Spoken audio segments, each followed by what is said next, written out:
नमस्कार दोस्तों, मैं Dharmendra Verma online study with DK में आपका बहुत बहुत स्वागत करता हूं। आज है 23 जनवरी और स्टेट का फर्स्ट शिफ्ट का पेपर हो चुका है, पेपर फर्स्ट, जिसमें हम आपको पर्यावरण, बाल विकास, गणित, हिंदी, संस्कृत और इंग्लिश के टोटल 50 प्रश्नों के बारे में जानकारी देंगे। जो प्रश्न आपके द्वारा पूरे पूरे बताए हैं उनके उत्तर भी आपको बताएंगे, साथ में उससे रिलेटेड जो प्रश्न पूछे जा सकते हैं उनके बारे में भी जानकारी देंगे। टॉपिक आपको बताएंगे किस प्रकार के टॉपिक पूछे गए है ना।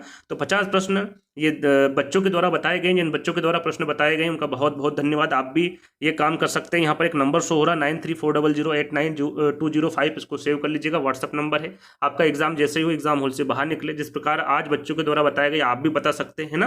तो यहाँ पर आपको सेव कर लेना है और जैसे एग्जाम हॉल से बाहर निकलो तत्काल आपको प्रश्न के बारे में बताना है कि किस किस प्रकार के प्रश्न पूछे गए हैं और कौन कौन से टॉपिक के बारे में पूछा गया है। तो इस नंबर पर बता दीजिएगा। यदि आपको इसकी पीडीएफ चाहिए तो आप हमारे app online study with DK को डाउनलोड कर सकते हैं, वहां पर ये पीडीएफ आपको तुरंत मिल जाएगी। यदि शाम तक आप यदि इंतजार करते हैं तो आपको टेलीग्राम पर भी ये पीडीएफ उपलब्ध हो जाएगी। नंबर जरूर सेव कर लीजिएगा। जैसे आज आपको फायदा मिल रहा है इस पीडीएफ से, वैसे कल किसी का एग्जाम हो तो उसको भी फायदा मिल जाएगा यदि आप इस नंबर को सेव कर लेते हैं, प्रश्न और टॉपिक बता देते हैं तो, है ना। थोड़ा सा ऐप के बारे में आपको बता देता हूं। यदि ऐप में भी कोई समस्या है तो जो नंबर है उस पर आप बता सकते हैं, सारी समस्याओं को दूर कर दिया जाएगा। कभी कभी क्या है, कोई बच्चा परचेस कर लेता है पीडीएफ को और खुलती नहीं है, तो उसका सोल्यूशन भी हम कर देंगे। नंबर जो दिया है उस पर एक बार व्हाट्सअप कर दीजिएगा, है ना। यहाँ पर मोनो दिख रहा है, इसी को आपको डाउनलोड करना है। यहाँ पर रेटिंग जरूर दे दीजिएगा। एक ई बुक वहाँ पर विकल्प होगा, जैसे टिक करेंगे फ्री पीडीएफ में जाएंगे और जो ये वीडियो बन रहा है ये सारी पीडीएफ वहाँ पर पहले से अवेलेबल है, उनको डाउनलोड कर लीजिएगा। साथ में यदि आप 49 रुपये खर्च कर सकते हैं तो यहाँ पर ईवीएस की रामबाण पीडीएफ, जो प्रश्न आज पूछे गए हैं, यदि आप उसको डाउनलोड करके देखेंगे तो एक या दो प्रश्न ऐसे होंगे जो उस पीडीएफ से नहीं आए हैं, उसी पीडीएफ से ज़्यादातर प्रश्न पूछे जा रहे हैं। आप देख लीजिएगा 2011 से लगा कर 2021-22 तक जो ऑनलाइन ऑफलाइन एग्जाम हुई है उसमें आपको वो प्रश्न भी मिल जाएंगे। एनसीईआरटी बेस्ड वहाँ पर पीडीएफ पे सारे चित्र के माध्यम से आपको समझाया गया, थ्योरी का जितनी भी थ्योरी है ना, 500 प्रश्न आपको वहाँ पर मिलेंगे। तो एक बार चेकआउट कर लीजिएगा। साथ में 10 मॉक टेस्ट भी है 49 में, तो इसको भी परचेस कर लीजिएगा। एक बेहतर तैयारी हो जाएगी, एक बेहतर अंक आप प्राप्त कर सकते हैं सीटेट एग्जाम में। यदि आप ये दोनों चीजें आपने परचेस कर ली तो जाकर एक बार चेकआउट जरूर कर लीजिएगा। चलिए शुरुआत करते हैं। आज के प्रश्न जो पूछे गए थे उसका पहला प्रश्न है, आज आपसे माउंट एवरेस्ट की ऊंचाई पूछी गई थी। देखिए यहाँ पर जो प्रीवियस ईयर पेपर है उसमें भी पूछी गई थी रिपीटेड प्रश्न। यदि आप उन प्रश्नों को देख लीजिएगा तो आप काफी हद तक अच्छे अंक प्राप्त कर सकते हैं ना। माउंट एवरेस्ट की ऊंचाई पूछी गई थी। अब विकल्प में क्या था इसका मुझे मालूम नहीं, क्योंकि दो विकल्प जो आयोग है उसको मानता है ना। 8,848 मीटर यदि विकल्प में होगा तो भी आपका सही होगा, या फिर 8,850 होगा तो भी आपका सही होगा। दोनों एक साथ नहीं मिलेंगे। यदि 8,848 विकल्प में था तो कमेंट्स के माध्यम से बताइएगा, ये बिल्कुल सही है। यदि 8,848 यदि कमेंट्स में नहीं होता है तो 8,850 भी आपका बिल्कुल सही आंसर होगा। दोनों को आयोग सही मानता है ना। तो विकल्प में क्या था ये कमेंट्स के माध्यम से जरूर बताइएगा। माउंट एवरेस्ट की ऊंचाई आज पूछी गई थी। थोड़ी सी जानकारी मैं आपको दे देता हूं। जो पीडीएफ के बारे में हमने आपको थोड़ी देर पहले जानकारी दी थी उसी में ये उठाया गया है, वहीं से लिया गया है। आप देखेंगे तो वहां पर ये चित्र के माध्यम से आपको मिलेगा, जैसे यहाँ पर दिख रहा है ना। तो माउंट एवरेस्ट जो है दोस्तों वो कहाँ पर स्थित है, नेपाल में स्थित है। इसकी ऊंचाई कितनी है, 8,848 मीटर है।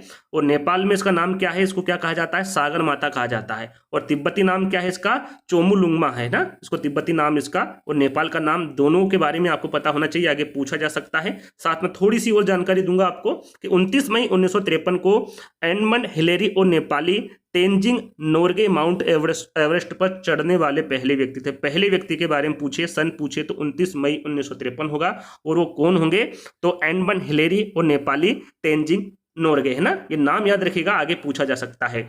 आगे बात करें कि 16 मई 1975 को जापानी जुंगो ताबाई माउंट एवरेस्ट पर चढ़ने वाली पहली महिला के बारे में पूछे, पहली महिला कौन सी थी, तो वो जुंगो ताबाई थी, है ना, जापान की थी। ये कब चढ़ी थी, 16 मई 1975 को।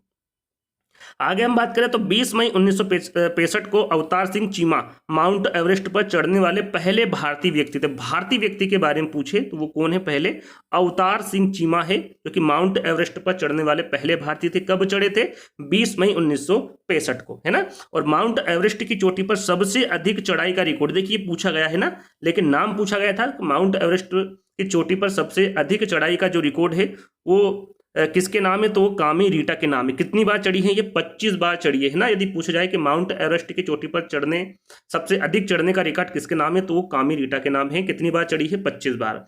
और पूर्णा मालवत माउंट एवरेस्ट पर चढ़ने वाली सबसे कम उम्र की महिला के बारे में पूछे तो वो कौन सी होगी?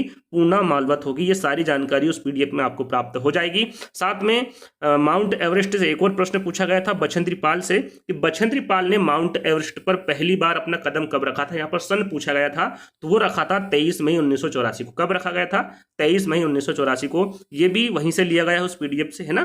तो बछेंद्री पाल के बारे में थोड़ी सी जानकारी दे देता हूँ कि बछेंद्री पाल भारत की पहली और विश्व की 5वीं महिला थी जिन्होंने माउंट एवरेस्ट की चोटी पर चढ़ाई की। यहाँ पर देखिए भारत के बारे में पूछे तो ये बछेंद्री पाल भारत की पहली महिला थी और विश्व की 5वीं महिला थी जिन्होंने माउंट एवरेस्ट की चोटी पर चढ़ाई की, है ना। बछेंद्री पाल के जन्म की बात करें तो उनका जन्म हुआ था 24 मई 1954 को और ये उत्तर भारत राज्य उत्तराखंड के, ये पूछा जाता है कहाँ के रहने वाली थी, तो ये उत्तराखंड में उत्तरकाशी जिले के नकुरी गांव में हुआ था इनका जन्म, है ना, और यहाँ के रहने वाली थी। और बछेंद्री पाल बचपन में 12 वर्ष की उम्र में ये 4000 मीटर ऊंची चोटी पर चढ़ गई थी। यदि पूछा जाए कि 12 वर्ष की उम्र में 4000 मीटर की चोटी पर चढ़ गई थी, कौन सी यदि उम्र पूछे तो वो 12 वर्ष है और मीटर पूछे तो वो 4000 मीटर है ना। और कौन चढ़े थे? तो बछेंद्री पाल, है ना, अपने बचपन में।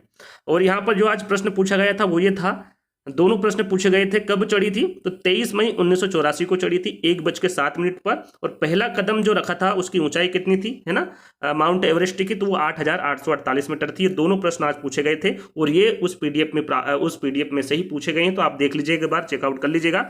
साथ में ठंडा रेगिस्तान के बारे में पूछा गया था, कोल्ड डेजर्ट, है ना, ठंडा रेगिस्तान कौन सा है, तो आपका विकल्प में लद्दाख था और लद्दाख ही आपका बिल्कुल सही होगा। ठंडा रेगिस्तान लद्दाख को कहा जाता है।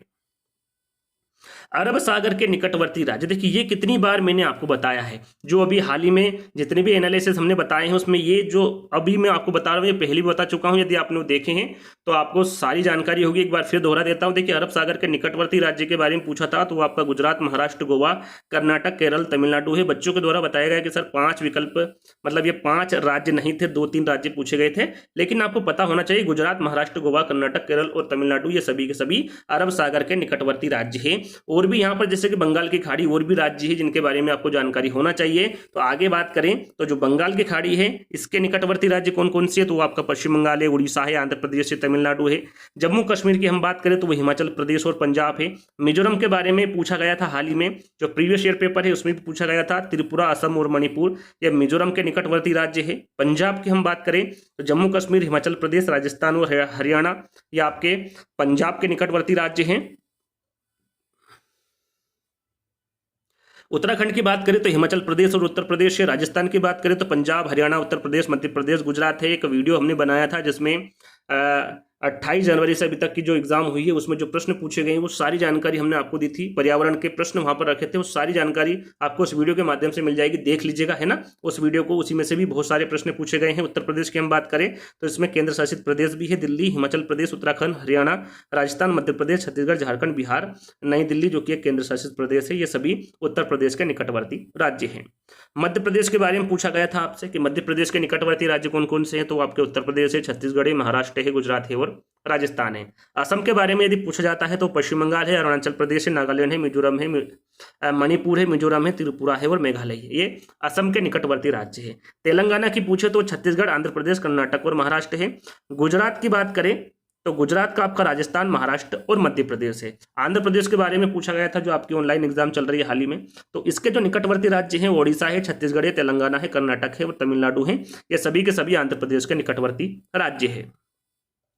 देखिए थीम से संबंधित भी आपको सारी जानकारी दे दी गई थी, कितने प्रकार की थीम होती है, उप थीम कौन कौन सी होती है, ये भी हमने एनालिसिस में दे दी थी और जो पीडीएफ हम आपको बता रहे हैं उसमें भी ये सारी जानकारी दी हुई है। तो थीम से संबंधित प्रश्न पूछा गया था कि निम्नलिखित में से कौन सी थीम है ना, थीम के बारे में पूछा गया हो या फिर उप थीम के बारे में, दोनों की जानकारी मैं यहाँ पर आपको दे रहा हूँ कि एनसीएफ 2005 के अनुसार कक्षा 3 से 5 तक के पर्यावरण अध्ययन को 6 थीमों में विभाजित किया गया है। कितने थीमों में? 6 थीम में। सबसे पहले थीम कितने प्रकार की होती है आपको पता होना चाहिए, 6 प्रकार की होती हैं और 6 प्रकारों में से वो कौन सी थीम है जिसकी उप थीम होती है, यदि ये भी पूछा जाता है तो आपको पता होना चाहिए। सबसे पहले हम थीम की बात कर लेते हैं, परिवार एवं मित्र, भोजन, पानी, आवास, यात्रा और चीजें जो हम बनाते हैं। यदि आज आपके एग्जाम है तो आपको कमेंट्स के माध्यम से बताना है कि किसकी थीम पूछी गई थी, और जो प्रश्न मैं यहाँ पर आपको नहीं बता रहा हूँ उसके बारे में भी आपको कमेंट्स के माध्यम से बताना है। और सभी से निवेदन है कि एक बार कमेंट्स को चेक कर लीजिएगा, जो प्रश्न मैं यहाँ पर नहीं बता पा रहा हूँ, जिनका आज एग्जाम है, वो कमेंट्स के माध्यम से प्रश्न और टॉपिक बता दीजिएगा जो मैं यहाँ पर नहीं बता पा रहा हूँ। तो इससे क्या होगा कि जो बच्चे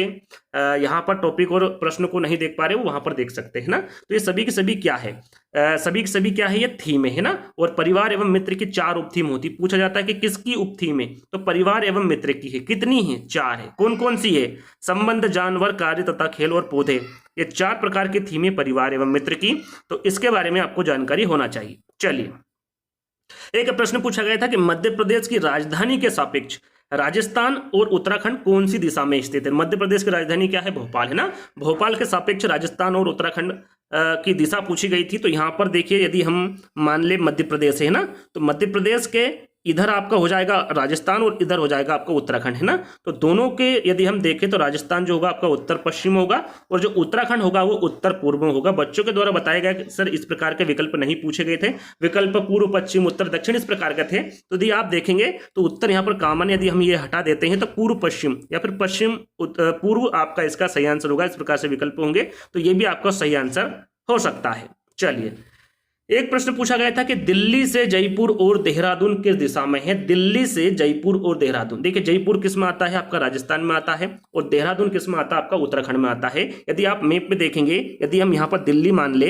है ना, एक पॉइंट है, यदि हम यहाँ पर दिल्ली मान ले तो आप इधर चलेंगे किधर, दक्षिण पूर्व में, इधर चलेंगे, इधर चलेंगे तो सबसे पहले आपका राजस्थान उत्तराखंड आएगा। यदि यहाँ पर उत्तराखंड है तो इसके बाद क्या आएगा, आपका राजस्थान आएगा। तो दोनों एक सिद्ध में है, यानी कि दक्षिण पूर्व इसका बिल्कुल सही आंसर होगा कि दिल्ली से जयपुर और देहरादून किस दिशा में है, तो ये दक्षिण पूर्व में स्थित है। एक और प्रश्न पूछा गया था। अब यह प्रश्न किस प्रकार से पूछा गया था इसकी संपूर्ण जानकारी मुझे नहीं है। देखिए, तट के बारे में पूछा गया था है ना, कर्नाटक और केरल के समुद्री तट के बारे में पूछा गया था। विकल्प में क्या था, 2-3 यहाँ पर मैंने तट रखे हैं। अब इसमें से पूछा गया था या फिर अलग विकल्प थे। यदि आज आपका पेपर था तो कमेंट्स के माध्यम से जरूर बताइएगा। केरल का जो समुद्री तट है वो आपका कोवलम है और वर्कला है ना, 2-2 रखे हैं, ये 3 इसमें रखा है मैंने। ये जो तट यहाँ पर है ये किसके हैं, कर्नाटक के हैं। किसके हैं, जो कर्नाटक के तट हैं वो आपका भटकाल समुद्री तट है, देवबाग तट है और करवाल समुद्री तट है। ये 3 प्रकार के तट आपके कर्नाटक के हैं। अब प्रश्न और 4 विकल्प के माध्यम से मैं यहाँ पर बता पाऊंगा कि सही आंसर क्या होगा, मेरे अनुसार रखे गए विकल्प है ना। आगे हम बात करें तो देखिए, एक प्रश्न पूछा गया था। मैं यहां पर आपको पहले बता दूं कि यह जरूरी नहीं कि यही प्रश्न था, लेकिन प्रश्न इसी प्रकार का था। यहां पर संख्या चेंज हो सकती है, यहां पर संख्या चेंज हो सकती है, लेकिन जो प्रश्न पूछा गया था गोलकुंडा के ऊपर था। प्रश्न इसी प्रकार से पूछा गया था। अब इसको हल कैसे करना है ये मैं आपको बताऊंगा है ना। तो प्रश्न कुछ इस प्रकार था कि कक्षा 5 के पाठ्य पुस्तक में छपे गोलकुंडा किले का मानचित्र जो है 1 सेंटीमीटर जमीन पर 110 मीटर की दूरी को दर्शाता है। मानचित्र के बारे में बताया है ना। और इस मानचित्र में फतेह दरवाजे और बंजारा दरवाजे के बीच की जो दूरी है वो कितनी है, 14.2 सेंटीमीटर है। जो पैटर्न है वो यही था है ना। यहाँ पर जो संख्या है उसका उलटफेर हो सकता है।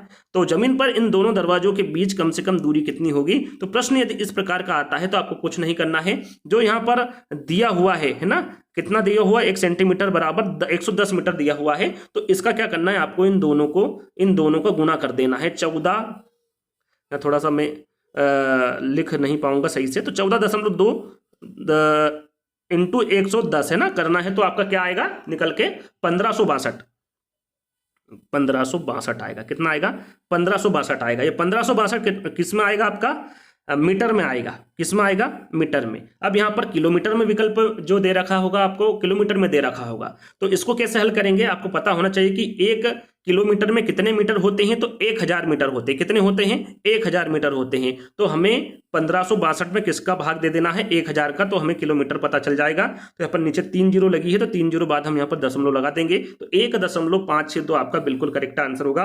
तो यही प्रश्न पूछा गया। यहाँ पर संख्या चेंज हो सकती है, मैंने इसको हल करना आपको बता दिया कि इस प्रकार से आप इसको हल कर सकते हैं। चलिए, एक प्रश्न मुझे समझ में नहीं आया। इस प्रकार का प्रश्न था कि गुजरात में रंगोली बनाने के लिए किसका उपयोग किया जाता है। यदि आपको यह प्रश्न कंठस्थ याद है के साथ इस प्रकार का प्रश्न पूछा गया था तो कमेंट्स के माध्यम से बताइएगा। उसके विकल्प भी आप वहीं बता दीजिएगा, तो उत्तर मैं आपको वहीं बता दूंगा। संगीत में कौन से इंस्ट्रूमेंट यूज करते हैं, इस प्रकार का प्रश्न पूछा गया था। तो ये भी विकल्प होते तो ही मैं बता पाता, क्योंकि बहुत सारे इंस्ट्रूमेंट है जिसका उपयोग किया जाता है। तो ये विकल्प के माध्यम से हम आंसर दे पाते।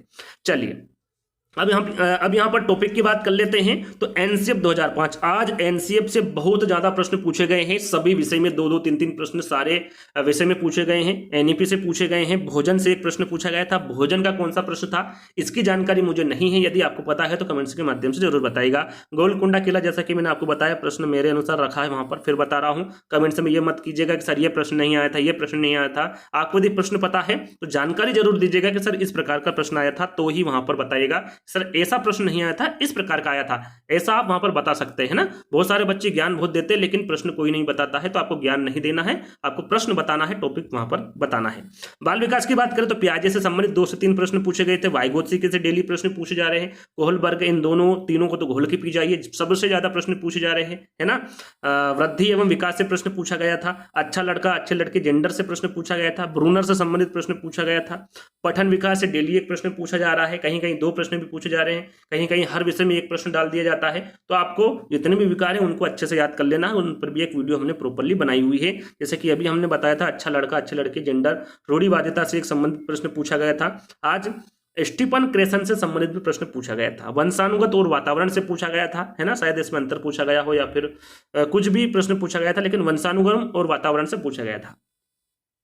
एनसीएफ से भी 2 से 3 प्रश्न पूछे गए थे आपका, सीडीपी में एनईपी 2020 से प्रश्न पूछा गया था आपका। बात करें गणित की तो गणित का हमें एक प्रश्न मिला है कि वर्तमान समय, यदि अभी जो समय है वो कितना हो रहा है, 9:10 हो रहा है, यदि 4:20 हम इसमें जोड़ देते हैं तो फिर समय कितना होगा। देखिए 24 घंटे के अनुमान से यदि विकल्प होगा तो आपका 13:30 होगा, यदि 12 घंटे के अनुमान से यदि विकल्प दिया होगा तो 1:30 होगा, है ना। दोनों विकल्प यहां पर रख दिए हैं, कमेंट्स के माध्यम से जरूर बताएगा कि विकल्प में क्या था, है ना। 13:30 भी सही है और 1:30 भी सही है, विकल्प में क्या पूछा गया था ये आपको कमेंट्स के माध्यम से बताना है। चलिए हम यहाँ पर टॉपिक की बात करें तो दशमलव पर आधारित एक प्रश्न पूछा गया था, स्थानीय मान पूछा गया था, व्रत से संबंधित प्रश्न पूछा गया था, है ना। पैटर्न पर डेली प्रश्न पूछा जा रहा है आपका, वेन हिले तो अल्टीमेट है, इसे डेली प्रश्न पूछे जा रहे हैं। एनसीएफ 2005 और एनईपी 2020 यहाँ से भी 2 प्रश्न पूछे गए थे आपके गणित में भी, है ना। तो एनसीएफ 2005, एनईपी 2020, वे नीले, इनको अच्छे से याद कर लीजिएगा, है ना।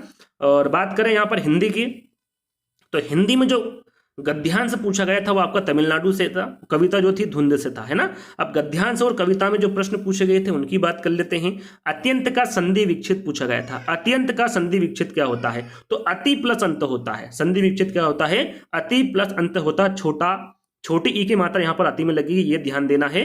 और यदि इसमें संधि पूछी जाए तो इसमें संधि कौन सी होगी, यण संधि होगी। भिन्न से संबंधित पूछा गया था, 4 विकल्प होंगे, उसमें भिन्न आपसे पूछा गया था कि इनमें से भिन्न क्या है।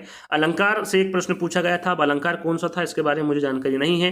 ट्रांस लैंग्वेज के, देखिए ट्रांस लैंग्वेज के संबंधित जो प्रश्न है वो आपका हिंदी में भी पूछा गया था, संस्कृत में भी पूछा गया था, इंग्लिश में भी पूछा गया था, तो इसको भी अच्छे से याद कर लीजिएगा। ट्रांस लैंग्वेज से संबंधित काफी प्रश्न पूछे जा रहे हैं।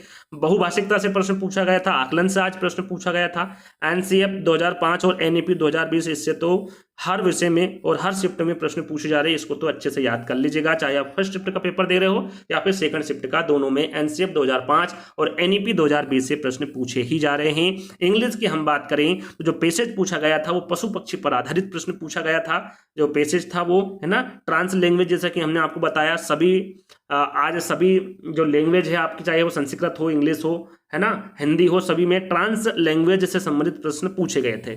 साथ में एनसीएफ 2005 और एनईपी 2020 से भी प्रश्न पूछे गए थे। तो आज का जो एनालिसिस है, जिस प्रकार से हमें प्रश्न मिले उस प्रकार से उत्तर भी बताए, साथ में उससे संबंधित जो प्रश्न या फिर जो उत्तर जो प्रश्न पूछे जा सकते हैं उनको भी हमने आपको बताया। तो आज का जो वीडियो है वो आपको कैसा लगा कमेंट्स के माध्यम से बताएगा। जो पीडीएफ के बारे में हमने आपको बताया है, यदि आप 49 रुपये खर्च करना चाहते हैं तो कर सकते हैं, काफ़ी इंपॉर्टेंट जानकारी वहाँ पर दी गई है। आज के जो प्रश्न पूछे गए थे उसमें मुश्किल से 2 या 3 प्रश्न ऐसे होंगे जिसके बारे में उसको उस पीडीएफ में जानकारी नहीं होगी, बाकी सारी जानकारी आप उस पीडीएफ में देख सकते हैं। एक बार चेकआउट जरूर कर लीजिएगा, लिंक आपको डिस्क्रिप्शन में मिल जाएगी, जाकर डाउनलोड कर लीजिएगा। यदि आप नहीं करना चाहते परचेस तो फ्री में भी वहां पर बहुत सारी पीडीएफ उपलब्ध है, जाकर एक बार चेकआउट जरूर करिएगा। तो आज का वीडियो हम यहीं पर समाप्त करते हैं, जल्द ही दोस्तों एक नई वीडियो के साथ मिलेंगे, जब तक के लिए धन्यवाद।